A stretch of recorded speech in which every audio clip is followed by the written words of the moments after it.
அண்ணன் வந்து அபீபுல்லா மொத்தம் 3 நாள் ட்ரிப்பு போட்டோம். எப்படா ஸ்டார்ட் பண்ணோம்? சாட்டர்டே மார்னிங் எடுத்தோம். இப்போ வந்து மண்டே ஈவினிங் ஆகுது. 3 நாள் வந்து எங்களை நல்லா பார்த்துக்கிட்டாரு. வண்டி நல்லா சூப்பராக ஓட்டினாரு.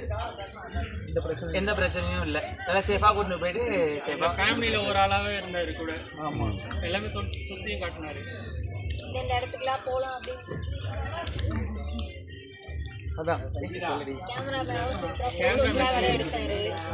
போட்டோலாம் எடுத்து கொடுத்தாருங்க. நல்ல போட்டோகிராஃபருங்க. அவரே வந்து போட்டோல எடுத்து நல்லா கப்பல்லாம் நல்லா இருக்காங்க. வண்டியும் நல்ல வண்டிங்க. வண்டி நல்லா கம்ஃபர்டபுளாக இருந்துச்சு. Tours and travels. ஆமா, நெக்ஸ்ட் எங்க ஃப்ரெண்ட்ஸ் வந்தாங்க, கண்டிப்பா வந்து அவர் தான் ரெஃபர் பண்ணுவாங்க. அவர் கால் பண்ணி நம்ம கார்டு எப்படி சொல்றாங்க? இந்த பேர் சொல்லி சொல்லுங்க. பேர் சொல்லுங்க. சொல்லுங்க. Faiz tours and travels. ஏங்க ஃபைஸ் டூர்ஸ் அண்ட் டிராவல்ஸ்.